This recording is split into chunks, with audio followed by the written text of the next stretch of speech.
This is part 3 of Starless Dusk. Once again, it's going to overlap. This is going to be parts 4, 5, and possibly 6. Alright? Where's Emmett? I asked Edward. We dropped him home to Rosalie, he explained. Yeah, we switched for Jasper. Baby, wait till you meet Rita. Black Mercedes, almost as hot as you, he laughed. Rita, I laughed. Can't wait to meet her. Damn, this car is sexy, I yelled when Dylan introduced me to his new baby.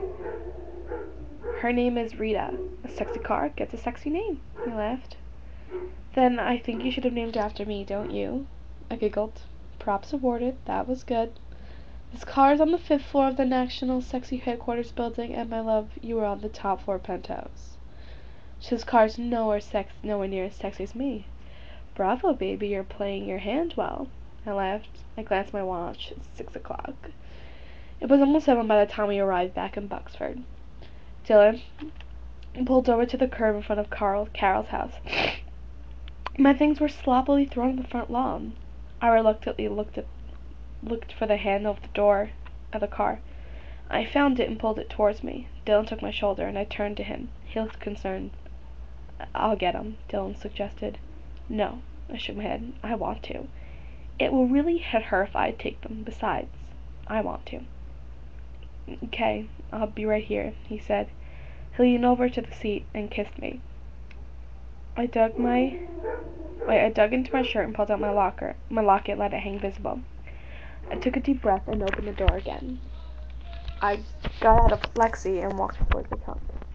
I pulled it open, made my way onto Carol's lawn, and started grabbing my still unpacked suitcases. Once I was done packing those, I grabbed my bedding, stuffed that into the back seat.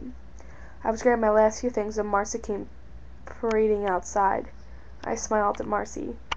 She looked like she was crying, but she remained silent. Then she broke the sound barrier with a loud scream. Gianna, please, come home. I miss you so much. It's not the same without you. Please, G, she cried. I sighed. I'm not staying, Mars. But you can come visit me and Dylan any time you want. I promise that I'll always be down the street, I said in a soft voice to comfort her. Marcy was one of the only reasons I didn't pick and skip town with Dylan. Bella was the other. Oh, okay, I'll try and come, she said. She seemed slightly happier now. Hey, why don't you come over on the 10th? We're having a party for one of my friends. You can come. It's a slumber party. Okay, she smiled. I'll get you at 8 on the 10th, I giggled. Me and Marcy had never been so close, but it was like, now that we were apart, we were seeing what we were missing. Carol came storming out of the house, and she was crying heavily. She threw her arms around me and continued to cry. Marcy glared at her. I rudely pushed her off. I heard Dylan's car door open. This is where his line was drawn. I'm so glad you're here, Gianna. I'm so sorry, but I did it for you, Carol cried as I pushed her away. Don't ever touch me, I growled through my teeth. Carol stared at me blank-faced. I'm your mother. Who do you think you are? She yelled. I grabbed my last few things and started toward Dylan's car. I did it for you. I did it for you? Is she on drugs? Oh, I could kill her now, I thought to myself. I put the last few things in my trunk and slammed the door. Just where do you think you're going? Carol belted. Home, I said coldly. You are home. Who do you think you are? She repeated over and over again. I sat down in the front seat next to Dylan. I rolled down the window, and I didn't make eye contact with Carol. She knew how pissed I was. She demanded to know who I was, and I finally answered her. Gianna. Swan, I jabbed. Carol took a step back and began rambling about how she wished I was never born, how someday she wouldn't be there for me when I needed her. I never wanted you, Gianna. You were a mistake. I should have taken care of you like everybody told me to, Carol screamed. Dylan gritted his teeth and growled. He leaned over to me and looked Carol straight in the face. Go fuck yourself, Carol, Dylan growled. Marcy seemed to be enjoying this. She looked at Carol.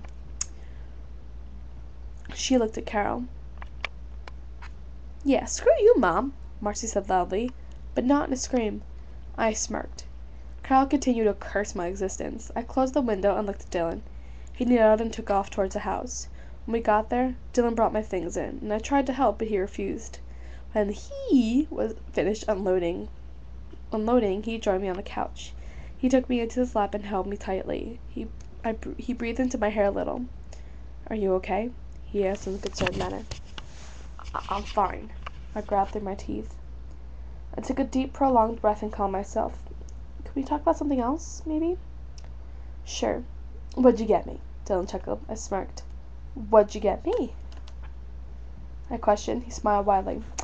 "Hold on. I need to check and see if I can give it to you. I'll be right back." Dylan gently pulled me off his lap and ran into the kitchen. I heard him dial his phone. It was obnoxiously loud. "Hey, did you do it? What's your... Sweet, I owe you, man. Thanks, bye." Dylan conversed. He walked back into the room. "Who was that?" I asked. "Edward," Dylan answered. He pulled a black cloth out of his pocket and handed it to me. I said as I examined the cloth. I cocked my head to the side. I was confused. "It's a blindfold. It's part 1 of your present." "Kinky," I said as I put it on. Dylan suddenly grabbed my hand and pulled me off the couch. He picked me up honeymoon style and brought me upstairs. He set me down on my feet and pulled me a few more feet. I smelled something sweet. Roses? I thought to myself. Dylan grabbed my shoulder and led me closer to the aroma. He suddenly pulled the blindfold off. Our bedroom was dark, but faintly lit by a few randomly placed candles. It was so old-time Hollywood, I gasped, but then began to laugh. "Are you sure Edward did this? I think Bella might have helped," I chuckled. Dylan nodded in agreement. I strained my eyes towards the darkness. There was a small letter on the bed. I couldn't read it from the door, so I advanced. Dylan followed me closely. He suddenly grabbed my shoulders and pulled me around. He pulled me into his arms and kissed me fiercely. "I've waited for a long time to do this," Dylan confessed. I stared at him. He obviously didn't mean to sleep together because we'd been sexually active for 2 years now, so I was really confused. Dylan put me down and let me continue to investigate the room.